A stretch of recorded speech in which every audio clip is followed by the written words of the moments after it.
Show me what you got, mister. Aiming into your target line just a little bit, and go ahead and smooth one out there. Okay. Now, in looking at that one, there's instead of a turn that went into this trail heel, it kind of got back up onto this toe, which kind of puts you into a, kind of cuts off your backswing, okay, buddy? So what we're doing with you is we're teaching you how to draw with a driver. Okay, so hitting a draw with the driver. I love an extended aim line because now you know whether you can aim into it, aim away from it, right? So if we want to hit a draw with the driver,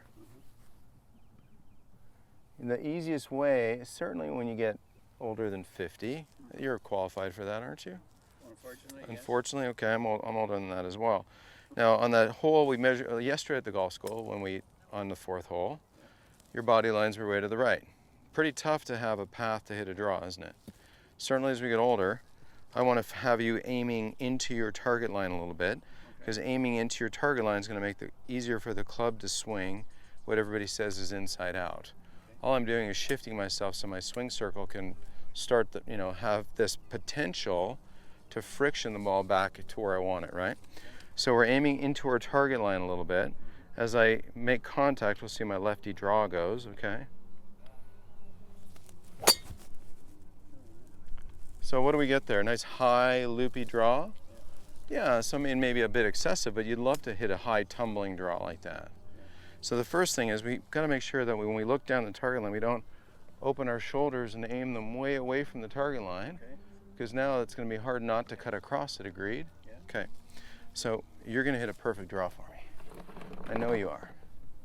I took a tee, I jammed it in the ground back behind the object ball right here to help you understand that to launch a ball high, the driver almost has to brush the grass back here, doesn't it? Well, so your feet have to be back a bit. Well, I'm aiming into my target line.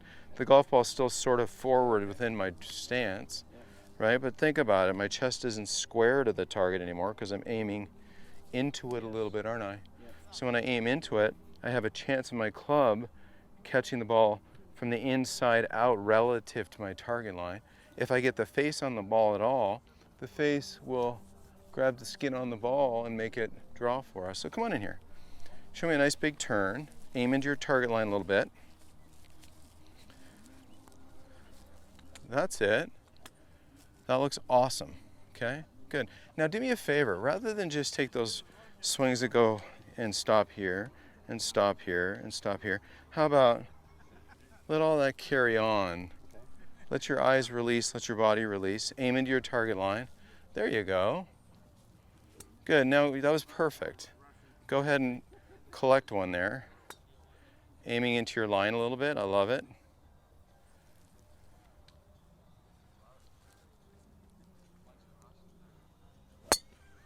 Okay, cool. So what'd the ball do? It went a little right. It didn't draw back as much, but it didn't fade, did it? It was a mild miss hit. Wasn't quite centered. But what you're doing is definitely on the way to Drawsville. Now here's the other thing. Did you break the tee? No. No, you tipped it over. That's another telltale sign of a club that's going lowish to high. If you smash tees in half every time, you can rest assured that the low point's kind of crushing the tee into the ground.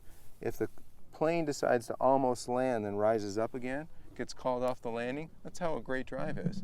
It almost brushes the grass a little bit back here as it knocks over the tee a little bit like this and collects the ball along the way.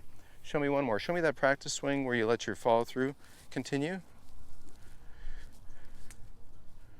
Aiming into your target line a little. Awesome.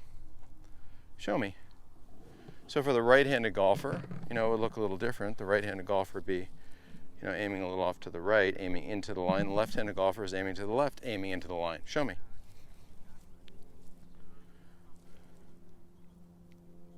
You look great. Aiming into your line a bit. Watch your shoulders. You're aiming that, a boy.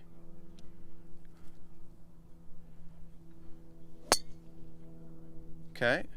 So another straight shot, but at least this isn't a pulley fade, is it? No.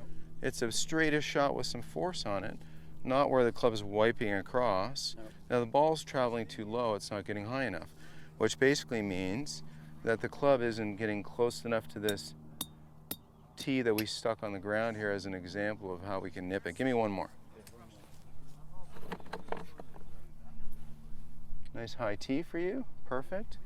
Remember, aim everything into the line a little bit. And then when you look down target, don't make the mistake of letting your shoulders get pointed to the right. Show me.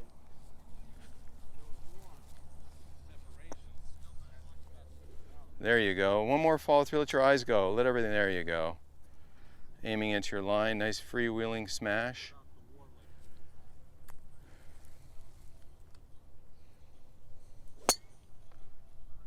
Okay, we're starting to get the elevation. Good. So you're getting the pieces of how we don't hit pull fades. Okay. Okay, now it's going to take a little work, Yep. but we know where the middle of the fairway line is. We've identified it by putting a big piece of string down. Agreed? Yep. We want a golf ball that starts a little left and curves back to the right, a draw for the lefty. Okay. So as we get a little older, to do that, we aim into our line a little bit. That's going to help our club path. Now, a little bit of practice and some reasonable contact in the middle of the face, we're going to see some cool draws. I mean, that little vignette in there that I showed you, that was a great club head delivery. The only thing it needs is a little bit more upward angle of attack, like you're going to tick that tee back there. Great job, buddy. Way to go. Thank you. Awesome. Appreciate it.